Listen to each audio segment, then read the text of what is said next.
15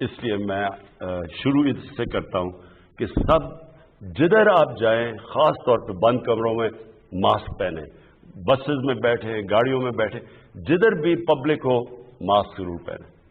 بہت بہت شکریہ وزیر اعظم صاحب، اللہ تعالیٰ سے دعا ہے کہ اللہ تعالیٰ سب کو اپنے حفظ و امان رکھے۔ پروگرام کے پہلے کالر 05192244900۔ جی السلام علیکم۔ وعلیکم السلام سر۔ جی کون صاحب کہاں سے؟ آپ وزیر اعظم صاحب سے بات کیجیے۔ جی سر میں فرحان بات کر رہا ہوں صبح سے سندھ کے ضلع مٹروخاص کی تحصیل ڈگری سے۔ جی وزیر اعظم صاحب، میں ڈسٹرکٹ مٹروخاص ڈویژن مٹروخاص کے حوالے سے آپ کے سامنے ایک عرض رکھنا چاہتا ہوں۔ مٹروخاص ڈویژن میں 3 بڑے ڈسٹرکٹ ہیں، مٹھی، عمرکوٹ اور مٹروخاص۔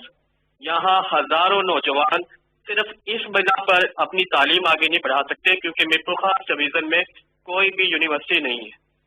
میرا آپ سے مطالبہ ہے کہ مٹروخاص ڈویژن جس میں مٹھی ڈویژن ضلع بھی آتا ہے اسے ایک یونیورسٹی وفاق کی جانب سے دی جائے۔ دوسرا، میرا آپ کے سامنے عرض ہے کہ ڈگری تحصیل کے 40 کلومیٹر دور گیس موجود ہے، لیکن تحصیل ڈگری چھوٹو اور میں گیس کی سہولت میسر نہیں۔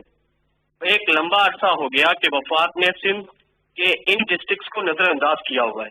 تو میرا آپ سے مطالبہ ہے کہ سندھ کے ان ڈسٹرکٹس کو جو کہ پاکستان کی معیشت میں زراعت میں بڑا اہم کردار ادا کرتے ہیں اس پر ضرور توجہ دیں۔ شکریہ۔ یہ گیس کا تو میں آپ کا چیک کر لوں گا کہ اس کا کیونکہ یہ وفاق کے پاس ہے تو اس کی تو میں آپ سے یہ آج ہی پتہ چلوائیں گے کہ ہم کیسے آپ کا گیس کا نیٹ ورک بڑھا سکتے ہیں۔ صرف گیس کے اوپر میں ایک چیز کہنا چاہتا ہوں کہ پاکستان میں بدقسمتی سے کیونکہ ہم نے گیس کے کنویں اتنے نہیں کھودے جتنے کھودنے چاہیے تھے، اب ہم کھود رہے ہیں زیادہ گیس کے کنویں، تو پاکستان کے اندر جو گیس تھی اور جتنی دیر تک پاکستان گیس کے اوپر گزارا کر رہا تھا وہ گیس نیچے جا رہی ہے۔ ہماری جو اپنے ملک میں گیس ہے وہ اب نیچے جا رہی ہے، اور جو امپورٹ کرنے والی گیس ہے جو ہم باہر سے امپورٹ کرتے ہیں جس کو یہ LNG کہتے ہیں، اس کی اب مقدار بڑھتی جا رہی ہے۔ مسئلہ کیا ہے کہ جو باہر سے گیس آ رہی ہے وہ مہنگی ہے، حالانکہ ہم نے ایک نیا کانٹریکٹ سائن کیا ہے جس میں ہم نے پہلے جس کانٹریکٹ پہ گیس لی تھی اس سے کم قیمت پہ لے رہے ہیں، لیکن اس کے باوجود جو گیپ ہے جتنی قیمت پہ ہم گیس خریدتے ہیں اور جتنی قیمت پہ ہم بیچ رہے ہیں یعنی اپنے لوگوں کو ڈومیسٹک کنزیومر کو دے رہے ہیں، اس میں بڑا گیپ آ گیا ہے جس کی وجہ سے ہمارے قرضے اب بڑھتے جا رہے ہیں، اور اس کے اوپر بھی انشاءاللہ آپ کے سامنے لے کے آئیں گے کہ ہمیں کیسے اب یہ کرنا ہے کہ صرف آپ کو پتا ہونا چاہیے صرف 27% پاکستانیوں کو گھر پہ گیس ملتی ہے، پائپ گیس ہے، باقی 73% پاکستانیوں کے گھروں میں گیس نہیں ہے۔ تو جو 27% پاکستانی ہیں ان کو ہم جب سستی گیس دیتے ہیں تو یہ ذہن میں ڈالیں کہ یہ جو باقی 73% پاکستانی ہیں وہ سبسڈائز کر رہے ہیں ان کے لیے، یعنی وہ اس کی قیمت ادا کرتے ہیں سستی گیس ان 27% پاکستانیوں کو دینے کے لیے۔ تو اگر ہم گیس اور زیادہ بڑھاتے ہیں تو مشکل یہ ہے کہ اگر اس کی اسی قیمت پہ دیں گے تو ہمارے گیس کے قرضے بڑھتے جائیں گے، کیونکہ گیس مہنگی لے رہے ہیں، بیچ لوگوں کو سستی دے رہے ہیں۔ تو یہ گیس کا ایک ایشو تھا۔ دوسری آگے یونیورسٹیز کا۔ دیکھیں یونیورسٹیز کا یہ تو بالکل آپ بات ٹھیک کہتے ہیں کہ ہائر ایجوکیشن یہ ایک قوم کے اندر سب سے بڑی نعمت ہوتی ہے۔ قومیں اوپر جاتی ہے ہائر ایجوکیشن سے جب آپ ان کو کوالٹی ایجوکیشن دیتے ہیں، اس کو انگریزی میں لفظ ہے ویلیو ایڈ کرتے ہیں۔ ایک انسان کو جتنی بہتر تعلیم دیتے جائیں وہ اتنا زیادہ پروڈکٹیو ہوتا جاتا ہے۔ یہ اور بات ہے کہ اس کے اوپر بھی سوچنا چاہیے کہ کس قسم کی ہائر ایجوکیشن، اس کے اوپر بھی ہم کام کر رہے ہیں۔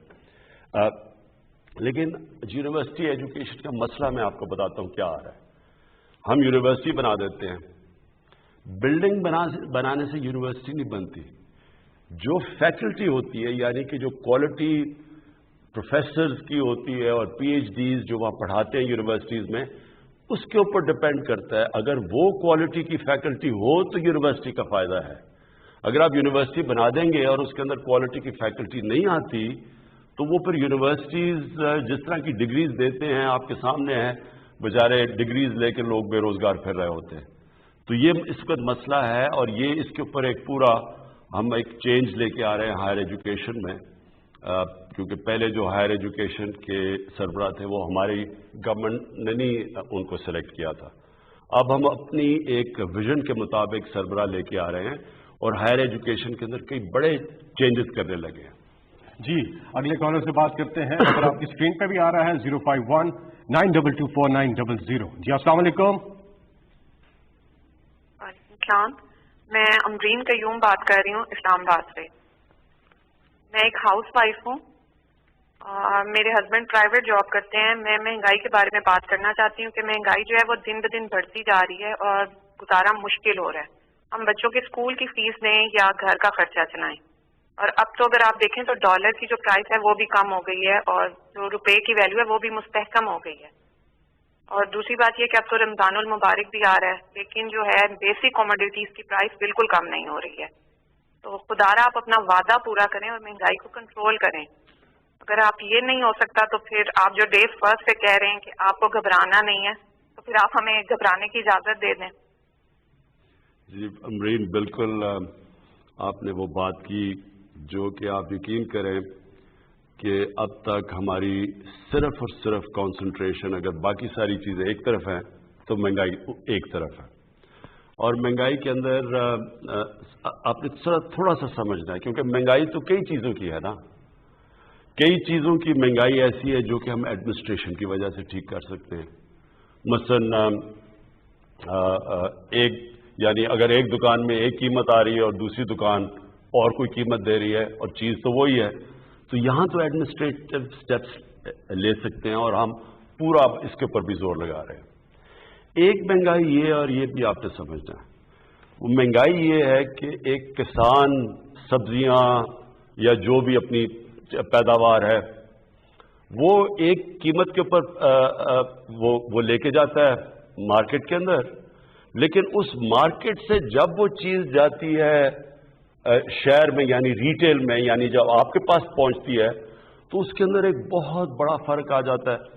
وہ کسان بیچارے کو پورے پیسے نہیں ملتے. میں نے کسانوں کو ملا جا کے تو کسانوں نے کہا جی ہمارا تو مشکل سے خرچہ پورا ہو رہا ہے جو ہم اپنی پیداوار یا جو سبزیاں بتا رہے تھے، لیکن وہی سبزی جب وہ جا رہی ہے شہر کے اندر تو وہاں وہ دگنی سے بھی زیادہ قیمت پہ بک رہی ہے. تو جو بیچ میں مڈل مین ہے وہ بہت بڑے پیسے بنا رہا ہے. اس کا اب ہم ایک توڑ لے کے آئے ہیں اور انشاءاللہ یہ شروع بھی ہو گیا. ہم نے آہستہ آہستہ ایکسپیریمنٹ کر رہے ہیں کہ ہم ڈائریکٹلی وہ جو منڈی سے ایک اس طرح چیز کریں کہ ڈائریکٹلی وہ چیزیں جائیں گی لوگوں کے پاس اور وہ کسان کو بھی زیادہ پیسہ مل جائے گا اور جو لوگ ہیں جو شہر کے اندر لوگ ان کے لیے بھی قیمتیں کم ہو جائیں گی. یہ ایک پوری نئی چیز کر رہے ہیں کیونکہ ایک نیا سوچ لے کے آ رہے ہیں اور یہ شروع ہو گیا. لاہور میں ہم نے اب کئی جگہ شروع کیے ہیں یا اب اسلام آباد میں شروع کرنے لگے ہیں. یہ شہروں کے اندر اب ہم کرنے لگے ہیں. اس سے بھی فرق پڑے گا. ایک تیسرا طریقہ ہے، ایک تیسری وجہ ہے، وہ ہے جو میں شروع میں آپ کو کہتا ہوں کہ جب روپیہ مثلا ہمارا روپیہ اب آپ ہمارے آنے کے بعد 107 روپیہ تھا. ہمارے آنے سے پہلے روپیہ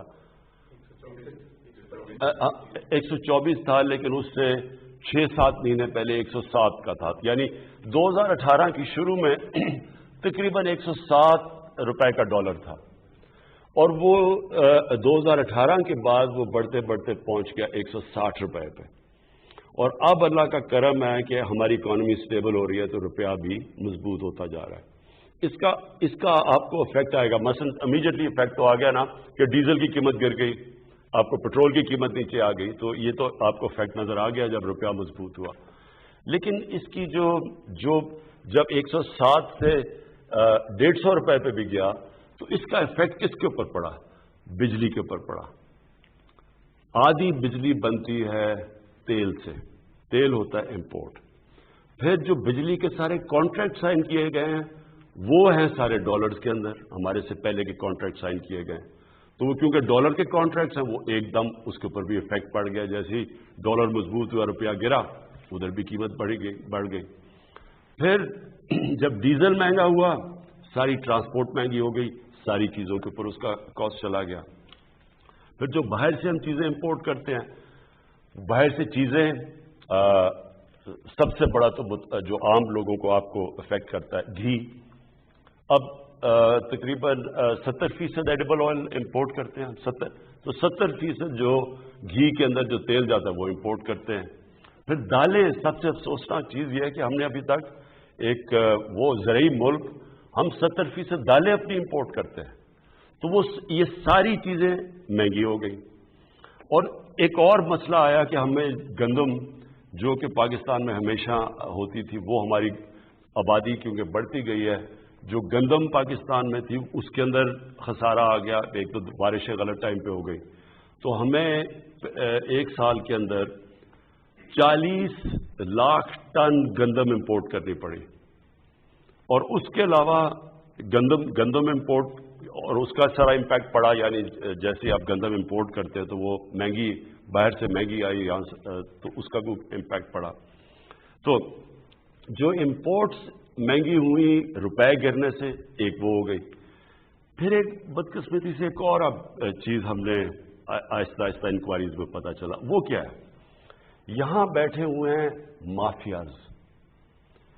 یہ امرین آپ نے سمجھنے کی بات ہے. یہاں پاکستان میں وہ لوگ بیٹھے ہوئے، قائد اعظم نے بھی ان کی بات کی تھی، جو ذخیرہ اندوزی کر کے قیمتیں اوپر بڑھاتے ہیں. یہ مافیاز بیٹھے ہوئے تھوڑے سے لوگ ہیں. یہ سٹا کھیلتے ہیں. عموماً تو چیز تب مہنگی ہوتی ہے جب اس کی سپلائی کم ہو جائے. مثلا اگر کمی ہو جائے کسی چیز کی، اگر چینی کی کمی ہو گئی تو زیادہ لوگ چینی مانگیں گے، اس کی قیمت اوپر چلی جائے گی. لیکن یہاں چینی پڑی ہوتی ہے، ذخیرے پڑے ہوتے ہیں چینی کے، لیکن قیمت اوپر جانی شروع ہو جاتی ہے. ایک وقت پہ چینی انہوں نے کہا جی اتنی زیادہ ایکسپورٹ کرو، چینی ایکسپورٹ کرنی شروع کی، وہ چینی کی قیمت اوپر چلی گئی. سو اس کا کوئی کنیکشن نہیں ہے. یہ جان بوجھ کے مافیاز بیٹھے ہیں جن کے پیچھے پہلی دفعہ پاکستان میں ہم اب جا رہے ہیں. میں یہاں شہزاد اکبر کو بلایا ہوا ہے. یہ آپ کو اصل میں کیونکہ پوری انکوائری کی گئی اس کے اوپر، ایف آئی اے نے پوری اس کے اوپر انکوائری کر کے تو رپورٹ لے کے آئے کہ کس طرح آرٹیفیشلی چینی کی قیمت اوپر کی جاتی ہے، لوگوں کا بیچاروں کا خون چوسا جاتا ہے. تھوڑے سے لوگ ہیں جو کہ کیسے اربوں اربوں اربوں روپیہ بناتے ہیں اس سے. اور یہ آٹے کے اوپر بھی ہمیں جب اس کے اوپر بھی ایک رپورٹ ہے کہ کیسے وہاں بھی ذخیرہ اندوزی کر کے تو آٹے کی قیمت اوپر لے جائی جاتی ہے. تو یہ میں صرف آپ کو اس لیے بتا رہا ہوں، اس کے مختلف طریقے ہیں.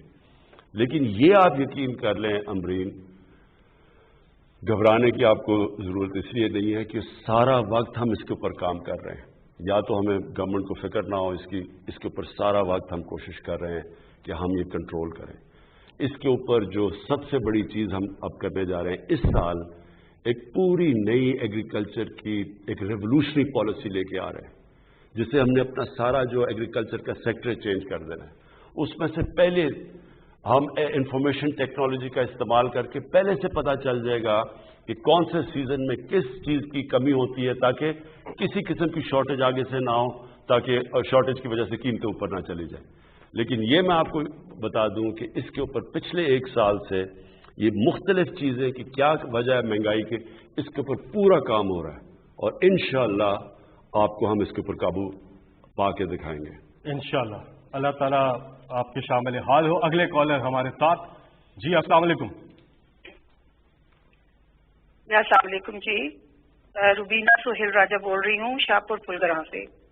جی حکومت کی ترجیحات میں سے حکومت کی ترجیحات میں سے 3 چیزوں کے لیے سوال کرنا چاہوں گی. صحت، ایجوکیشن اور کرپشن کی. میرا خیال ہے تو صحت کے حوالے سے تو گورنمنٹ کے جتنے بھی ہاسپٹلس ہیں وہاں تو اب وہ پیسے لے رہے ہیں، سارے ٹیسٹ باہر سے کرا رہے ہیں، کچھ بھی وہ فری آف کاسٹ نہیں دے رہے. دوسرا جو ڈاکٹرز پرائیویٹ جا کے کلینکس میں بیٹھتے ہیں وہ ایسی پرسکرپشن بنا کے دیتے ہیں جن سے وہ اپنے جہاں ان کے کمیشن ملتے ہیں تو وہاں سے ان کمپنیز کا نام لکھ کے دیتے ہیں جو کہ 10 گنا مہنگی ہوتی ہیں عام دوائیاں جو جہاں سے سستی بھی مل سکتی ہیں. اور ایک تو وہ چیز ہے، وہ غریب بندہ تو بس ایسے ہی مر جائے گا. اور اس کے بعد کرپشن کا تو یہ حال ہو گیا کہ پہلے تو کہتے تھے کہ جی اتنے پیسوں میں یہ کام ہو جائے گا، اب سختی ہو گئی ہے کہ اب تو قیمت بھی بڑھ گئی ہے،